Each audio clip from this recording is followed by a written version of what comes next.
multiple outlets are now reporting that sources have confirmed, as we discussed right here on the MK Show, these two photos taken of the intruder on Nancy Guthrie's porch the night she was taken were taken on 2 different days.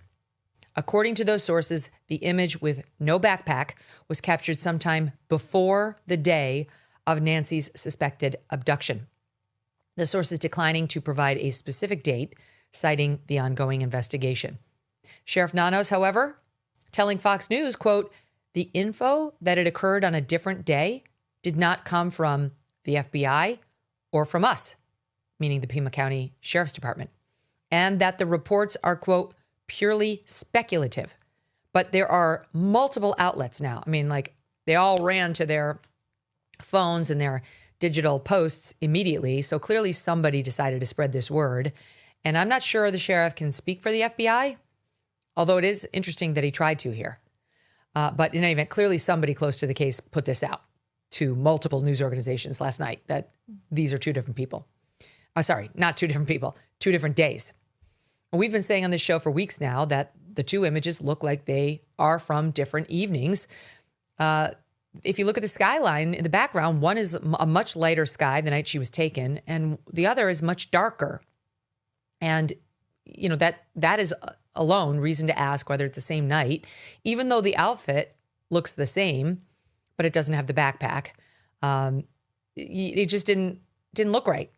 Now, we also talked about maybe it's just a weird angle on the one. Maybe it was this dark or this light. I don't know. But we discussed with our panel a couple of times about whether these are 2 different nights, and why wouldn't the FBI tell us this? The FBI actually told us in the release of these photos that they were both from the early morning hours when Nancy Guthrie was abducted.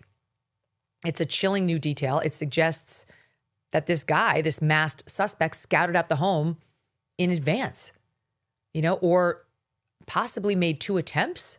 I mean, it's possible he tried to get in the first time and couldn't. But this was no accident.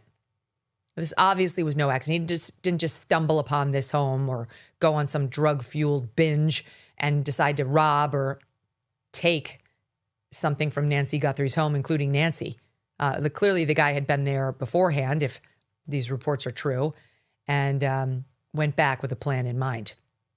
This news comes as Savannah Guthrie posted her latest heartbreaking plea on Instagram this morning, saying the family still has hope, but acknowledging that Nancy may already be gone, and also announcing that the family's now offering a reward directly. You might remember the other one comes from the FBI of $1 million, up to $1 million for information leading to their mother's return.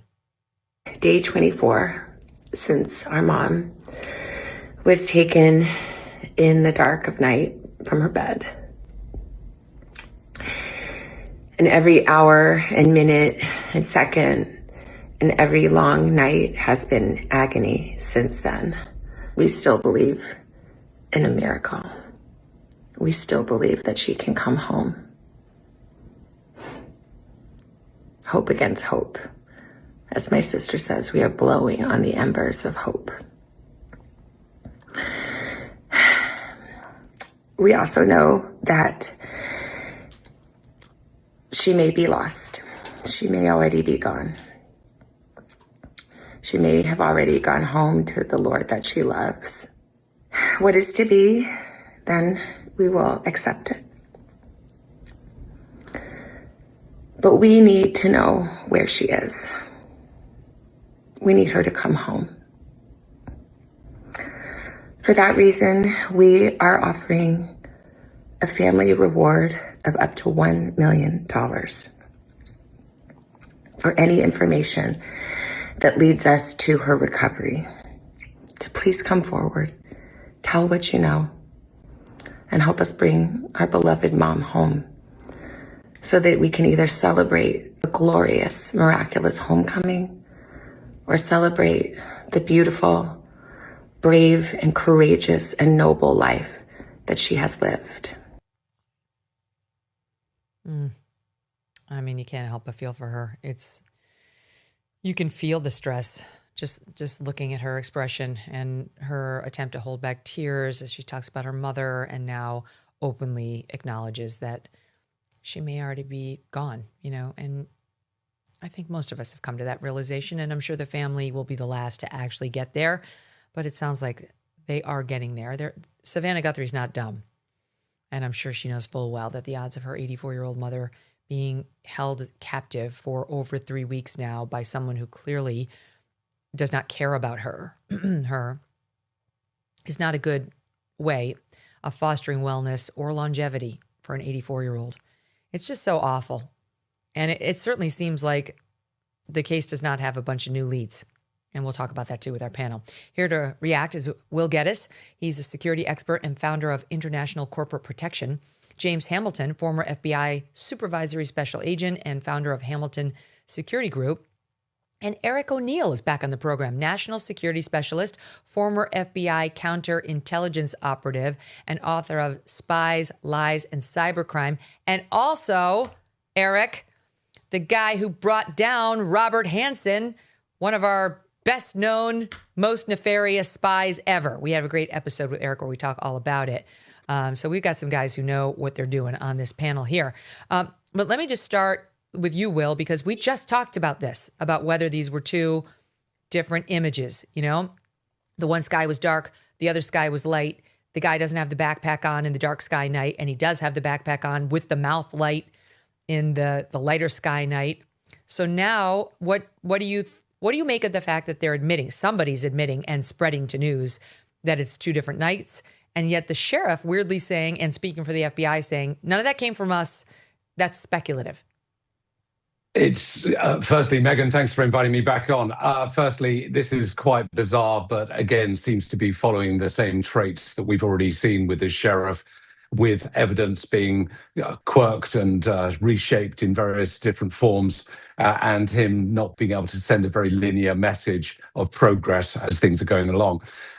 It certainly falls in track with what we discussed before, where there was a presumption of some advanced reconnaissance, which for me kind of discounted it from being a burglary, but there was some advanced sort of visiting to the property, some monitoring to see potentially what the landscape was. And when I say landscape, I mean in terms of security, whether it be the Nest doorbell or whether it be intruder lights, alarms, anything else like that. But the key question for me, Megyn, right now is the time between those photographs. That would tell us an awful lot about potentially the degree of motivation behind this individual. And if there was a very short or long period, will determine perhaps even a level of professionalism, although there are so many indicators that this wasn't what we would term a professional job. There's some speculation, though, again, not confirmed, that it might have been on January 11th, because that they've asked, the authorities have been going around to neighbors asking them to check their Ring cameras specifically on that date. Now, they've also said, go back to January 1st. This event happened overnight from January 31st to February 1st. So we can't be sure that the other event may have happened on January 11th. But that's one of the other dates that cops have been asking about, Jim.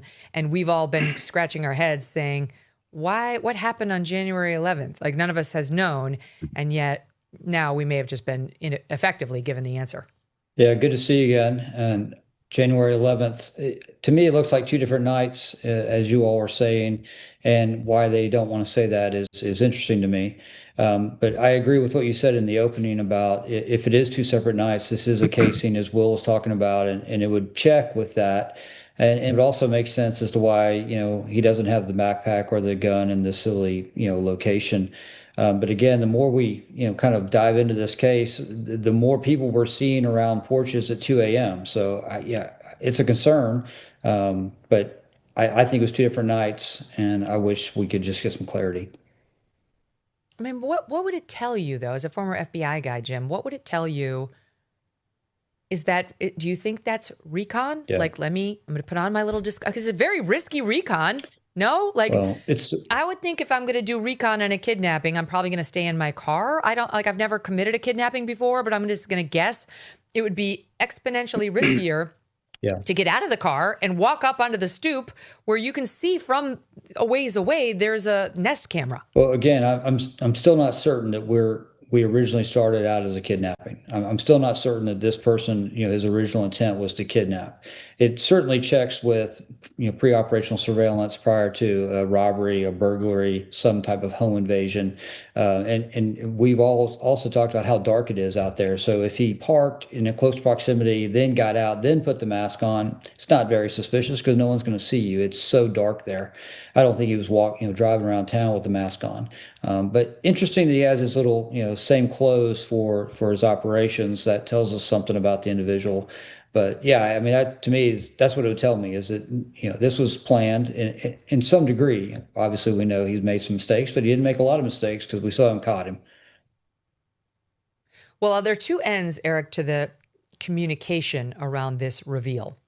There's someone in law enforcement who's telling ABC, Fox, News Nation, and others these were two different nights. Clearly, someone in law enforcement did say that. The ABC News says sources to ABC News, according to our sources. Fox says a source with knowledge of the investigation confirmed. Brian Entin said he and another person at News Nation, we each have a source. So we don't know exactly who.